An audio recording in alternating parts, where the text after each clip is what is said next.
first week of March, spring break right around the corner.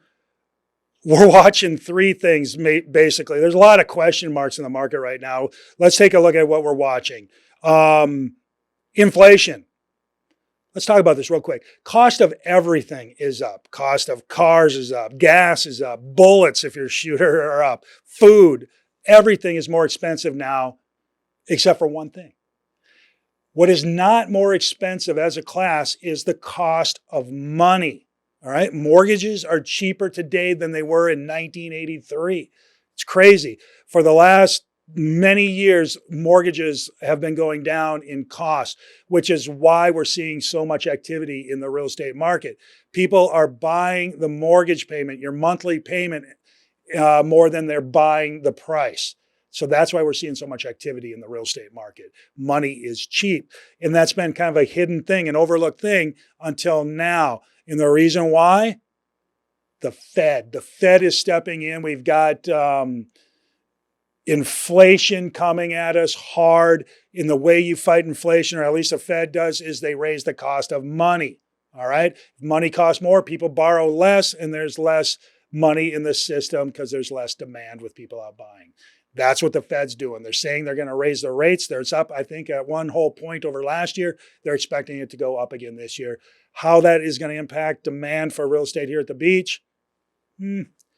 Probably be some. All right. If the cost of money goes up and the cost of the property goes up, it's going to make it harder for buyers to buy. So we're watching that. Watch that too. The next thing, Ukraine. We've all seen Ukraine, right? Russia's going into Ukraine. What a thing. What a thing. How's it going to impact us here?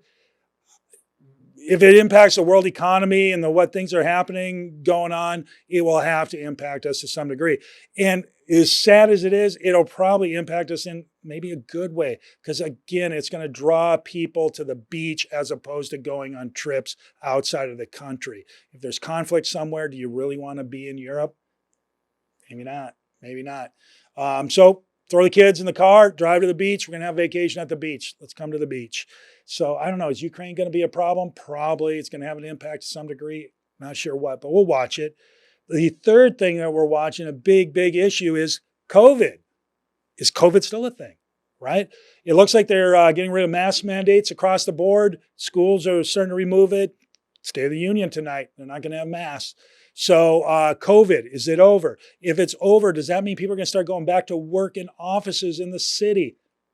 Maybe. Are they going to continue to buy in Florida and commute electronically via Zoom or whatever? Or are businesses going to require folks to come back to the office? Schools, are you going to be able to go to school here, even though your school's in Tennessee? I don't know. You might have to go back to in-person schools if you're in college. All those things can impact the real estate values here at the beach. So yeah, we're going to have to watch that. What happens here? Hard to say. But you know what? Here's what we tell you all the time, right? If you're in it for the short haul, 5 years or less, sell today. We know what's going on today. We know the price. We know demand. We know all that stuff. Sell today, mitigate your risk if you're 5 years or less. 5 years or longer, sit back, enjoy the show. You got time to ride out any crazy turns in the market? No worries there.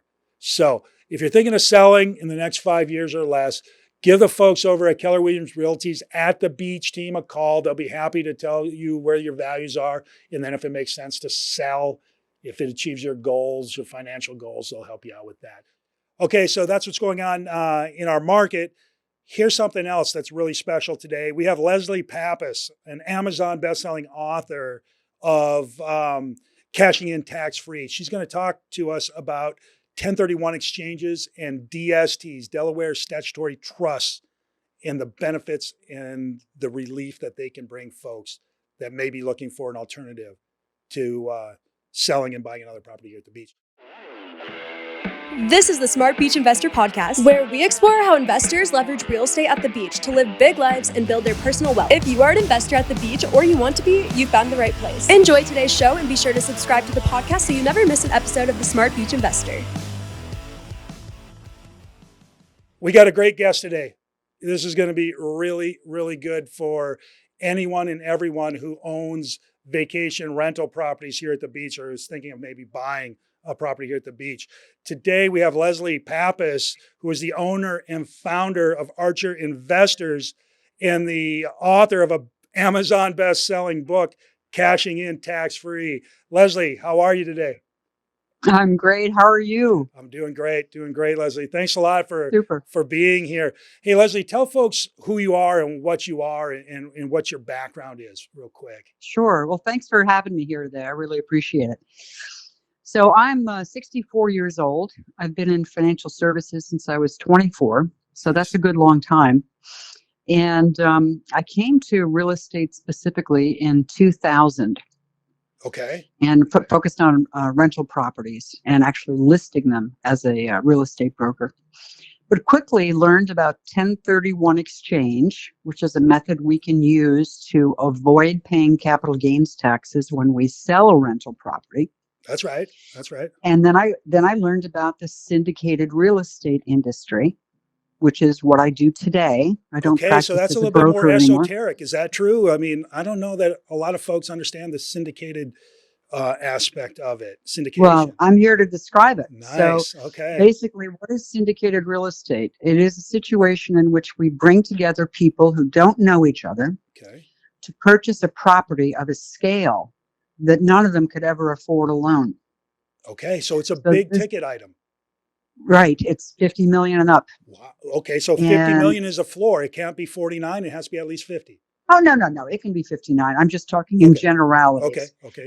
It's called an institutional grade of real estate. Okay. Institutional real estate is the same kind of real estate that big players own and trade in. Okay. Pension funds, banks, insurance companies, foundations, all these different big players are the folks that we compete with to buy these properties. And they're also the people we eventually sell them to when these properties liquidate.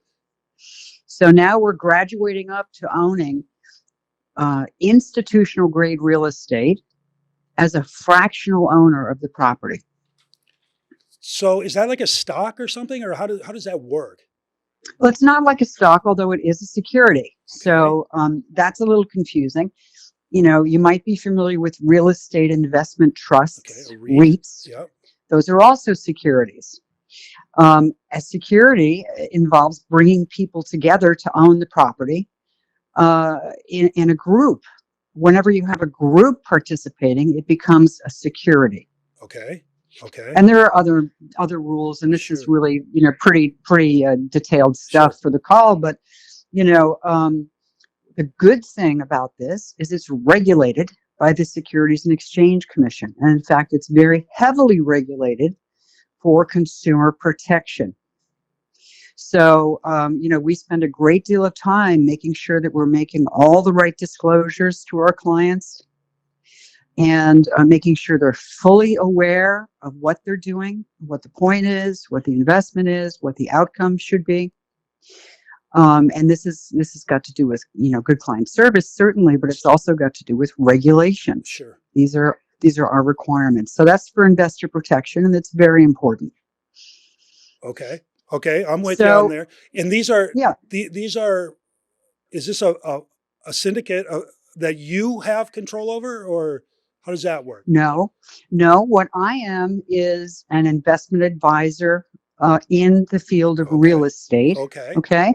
So a client comes to me, say they're selling a duplex or a fourplex or a condo that they rent to VRPO or whatever. Sure. They come to me and they say, Leslie, I want relief from capital gains taxes. Yeah. I want to perform a 1031 exchange, but I don't want to own, rental property anymore. I'm tired of managing it. Okay. So they have the ability now to invest in these syndicated investments, which are called Delaware Statutory Trusts, DSTs. Okay. And my job is to vet the players in the field who are called sponsors. These are the people who bring an offering to us for consideration. Okay. So we vet the sponsors and we vet each individual offering for its merits relative to risk and potential return. So let me ask you, how many offerings are these coming rolling down the road every day, every week, or what are we They talking do. about? They Okay, change all the time. nice. At any one time, I probably have 35 offerings available for our due diligence. Okay, Of the 35, we might like 20, okay, and that's as a firm. And of the 20, I might personally be behind 7, 8, 9 of them. okay. So let me And what just, I do is I rank these properties against each other, number one, number two, number three, okay, in terms of their risk profile and their potential profit for my nice, clients. nice. And my job is to get my clients diversified. So if a client comes to me with $500,000, we're going to move into 2 or 3 different Delaware statutory trusts, just like you wouldn't buy one stock, you'd buy 5 stocks. All right. So you're going to take that 500,000 and you're going to split it between a number of DSTs. Proper. Exactly. Interesting. And the client is now going to enjoy diversification Yep. geographically, diversification by the firm that's representing the offering, the sponsor, and also diversification by what kind of property they're going into. It could be a 400-unit multifamily property. It could be a medical office. It could be a portfolio of self-storage properties. It could be a portfolio of Walgreens. Love it. It could be many different kinds of properties. Generally, as a rule, and given all I learned, I've been doing this for 20 years since the Great Recession. Mm-hmm. I stay away from office. I stay away from hotel. I stay away from senior assisted living. Why is These that? categories, the categories are far too risky for my clientele. And in each case, even student housing, in each case, these types of properties depend upon an operator. So if you have a hotel, it has to be managed by somebody. Yeah. Okay. How good is the manager? Yeah. Just because Marriott's behind the property doesn't mean that the team that's in the property is going to be doing a great job. Sure. So whenever we go into an assisted living, a hotel, this kind of thing, we're depending on an operator, and it adds another level of risk, another Yes. layer of risk, I Yep. should say, Mm-hmm. that, can cause things to blow up. So And you're in the going Great into, Recession, we saw these properties fail. yeah, for So, sure. So you're going into a yeah. class of property that doesn't have a middle management requirement? Well, no, there's always a manager. Okay. And the managers that we employ are, national class property managers, Okay. companies like Greystar, Okay. and Bell Partners, and Carroll, and, very big companies managing hundreds of thousands It's of what they units. do. Okay. It's what they do. Okay. So, it's, I have to say, it's very well controlled who is managing these properties. And not only do we have a property manager, we have an asset manager for each offering, for each property.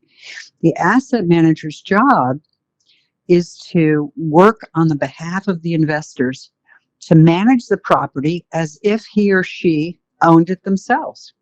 Nice. To Okay. manage the property manager, to watch the daily, weekly, monthly, quarterly numbers, to visit the property every quarter, and to eventually decide when should this property be sold.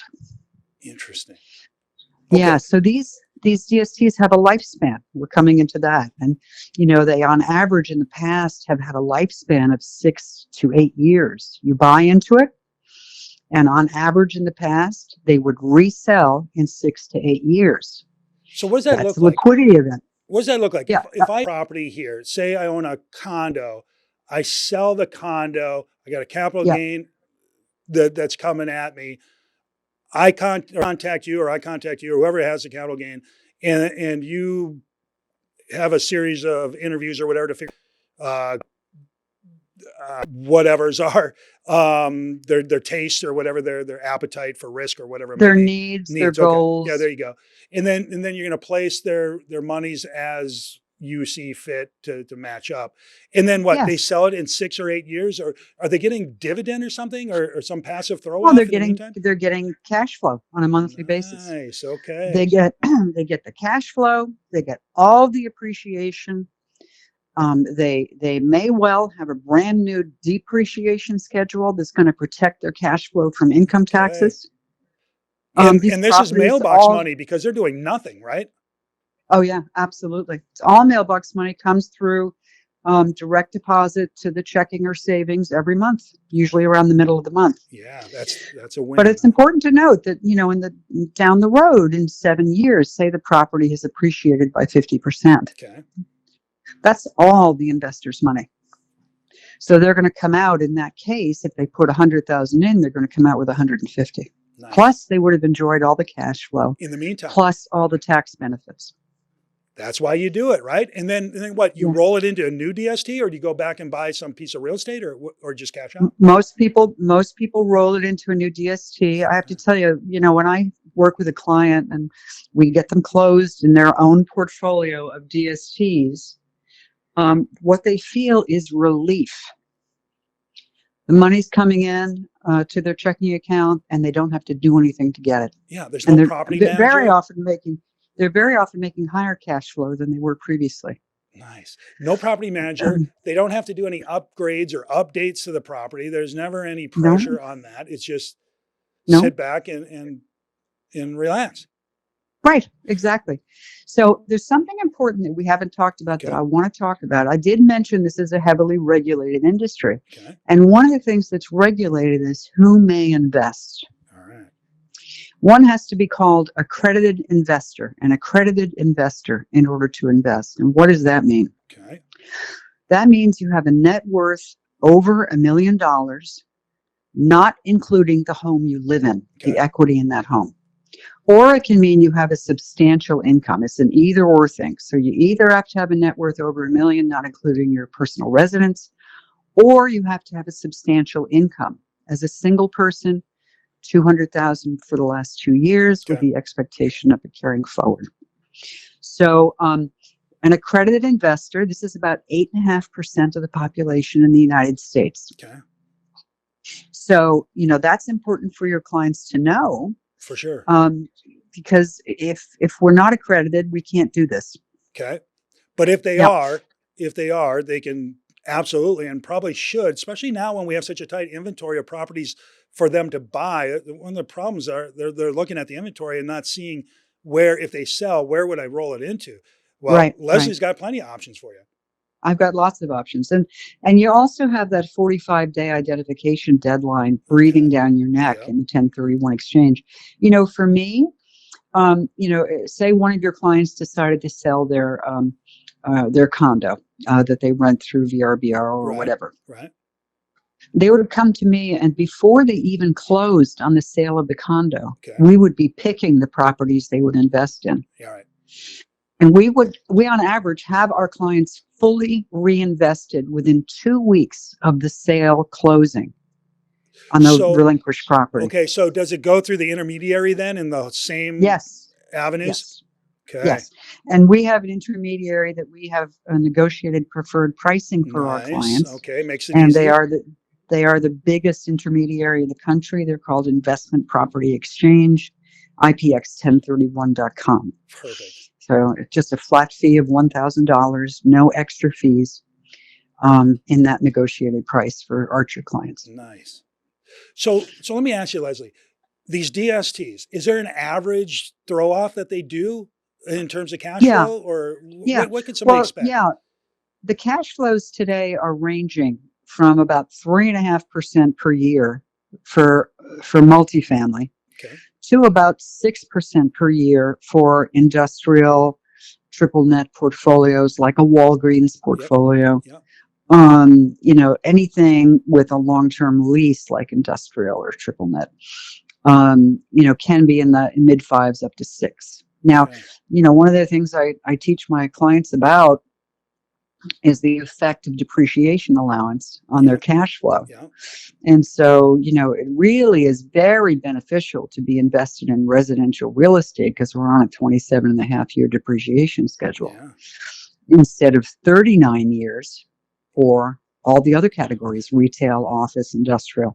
Can you do cost segregations inside a DST? Do they do that? Is that a You thing? can. Yes, they do sometimes. They don't Nice. always, but they do Okay. sometimes.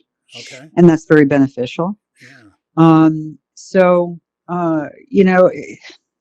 the idea here is to create a we have created a product that suits people who are in or near retirement, who want cash flow, want to be able to depend on their cash flow, don't want the hassles of management, maybe want some more safety in their portfolio. A lot of people own, 5, 10 properties all in the same town. Right. That's really risky Yeah. because the And tornado just can for, come through. Anything could happen. right. And even if you're not getting towards retirement age, even if you're younger, but you just want to diversify a little bit, and you can stay in Yep. the vacation rental market for sure. But you don't have Right. to. You can take some cards off the table, so to speak, and put it into a DST and just kind of enjoy that mailbox money. Exactly. I like Exactly. that. And we have a myriad of investments available for cash investment, a whole bunch of different things, funds and real estate investment trusts, that kind of thing. Today, we're talking mostly about 1031 Yeah. exchange money. Yeah. Okay. And are we worried about inflation? Is that a thing? Yes. Yeah. Okay. I'm very worried about inflation. And for that reason, I'm sort of guiding my clients toward any investment where we can change rents quickly. And that Okay. would be multifamily and self-storage, Okay. those two categories. So Love we that. really don't want to be tied into big long-term 15, 20-year leases. Right. Right. And, because those leases are only going to be paying 5.5%, Yeah, and you're 6%. locked Well, in. what if inflation goes up? What if interest rates go? Stay away from the long-term leases right now, for sure. For sure. Right. I heard We're somebody losing say, money every day. don't even get into an annual lease. Go 6 months because you don't know. It's jumping so fast. But I don't know if you can do It that on a is. commercial standpoint. But wow. So here, what I hear happening here, Leslie, is when these owners here of these properties at the beach, these condos, these houses that they're renting out, and right now we are at a high point in the value world. So if they want to get out, if they want to take some of these properties off the table, cash out, they can do a 1031, avoid the capital gains issues, roll it into a DST, retain that passive income with even less involvement. How long do they have to stay in it then? They last 6 to 10 years, you said, or something? Is there a Yeah, it's minimum? going to be, no, it's a liquid. So the idea is you Oh. can't really get out of it once you're in it. Okay. This is one of the negatives. Okay. And, when I'm on the phone with a client, I always make a point of talking about the negatives. Illiquidity is the negative. Okay. If you own a house that you're renting, you can put it on the market and be liquid in 90 days, Right. maybe earlier. Right. There is a very small resale market for DSTs, very small. Right. And the seller of a DST in that small market is always going to come out with less than they put into the investment. Okay. Because people don't even try and sell DSTs. Advisors are doing a good job of letting people know ahead of time that this is illiquid. There's no market to resell it. But that's all You're right. in it for the long haul. That's You're all right. in it for the long haul. So tell me real quick then, Leslie, what happens if I die? Or Yeah. get killed in a tragic accident? What happens It's then? just like the single family house you rent. It's exactly the same situation. Now, hopefully most of your clients have living trusts Yep. that make that transition so much easier Yeah. for the heirs. Yeah. Hopefully we don't have to go to probate and all that stuff because it takes a long time and it's very expensive. Yeah. Estate planning is important. And this is part Estate of that. planning is really important. And, the idea here is that the heirs will inherit at a stepped up basis for Perfect. the DST, just like they would any other kind of property. It's exactly the same. So if I'm a little bit older and I own this property and I've owned it for 30 years here at the beach, my kids don't even come anymore, or we just don't use it like we used to. I'm kind of getting to the end of the run, but I don't want the tax issue. I could roll this into a 1031 DST and put it into my trust, and I'm done. I'm out. I still get the passive income. My kids will get it in the future, and then they can do whatever they want. Or Right. This sounds like a perfect And situation. if a family has a living trust, that condo on the beach should already be in it. It should be in it for sure. Yeah, should be in it. And in terms of estate planning, since you mentioned the word, the idea is to swap until you drop. Swap until you drop. That's right. Keep 1031 exchanging, keep it up, never pay the taxes. Yeah, because you can take that money out of your property here right now if you want to sell. Recognize it's a high point in the market, but doesn't mean you have to get out altogether. You just put it in a DST. You collect your money, put it in the DST, and now you're getting passive income there, and it just keeps rolling. Yeah, and the other thing to keep in mind, it's very important that a client can do a partial 1031 exchange. There we go. What's that Say look like? Say they came out of their transaction with $500,000 in cash. Okay. They can take $100,000 and put it in their pockets. They can touch that money and exchange the remainder.